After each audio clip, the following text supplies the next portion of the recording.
రాబోయే రోజుల్లో మాత్రం ఒక భయంకరమైన థ్రెట్ వర్మ గారికే ఉంది. ఎందుకంటే ఎమ్మెల్సీ అన్న దానికోసం ఆయన ఈల్డ్ అయ్యి కాంప్రమైజ్ అయ్యి క్యారెక్టర్ కాదు. ఒక నియోజకవర్గంలో ఒక సతమతం అవుతున్న ఒక సిచ్యువేషన్కి మళ్ళీ దాన్ని ఎలా కాంకర్ చేయాలని దాని మీదే అతని రాజకీయ క్షేత్రంలో తన పూర్తి అవగాహనతో ముందుకెళ్లే నేపథ్యం ఉంటుంది.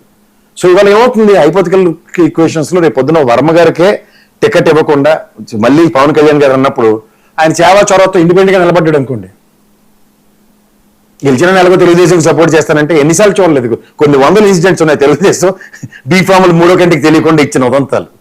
సో ఇలాంటి కోకొల్లగా మనం వివరించుకుంటున్న దగ్గర రేపు పొద్దున్న నియోజకవర్గానికి మళ్ళీ పెద్ద ప్రాబ్లం క్రియేట్ అవుతుంది పవన్ కళ్యాణ్ గారి కింద చూడండి. అంటే గాజువాకలో మా చింతలపూడి గారు ఎప్పుడైతే లేరో దానివల్ల ఆయనకి నష్టం. ఇవాళ వర్మ గారు ఆచ్ఛేదనక లేకుండా ఆయన స్వతంత్ర ప్రతిపత్తం లేదంటే పార్టీ పరంగా ఇంకో విధంగా బీఫామ్ వచ్చినా మళ్ళీ ఉపద్రవం పవన్ కళ్యాణ్ గారికి. నియోజకవర్గం పట్ట పూర్తి చిత్తశుద్ధి పట్టు అన్న దగ్గర ఖచ్చితంగా ఓటు బ్యాంక్ పరంగా వర్మ గారికి ఉన్నంత ఓటు బ్యాంక్ ఆయన దగ్గర లేదు. అంటే పవన్ కళ్యాణ్ గారు చరిష్మా నేను అక్కడ ఆ కాన్సెప్ట్ నేను చెప్పట్లేదు, నియోజకవర్గాల పట్టు గురించి చెప్తున్నా.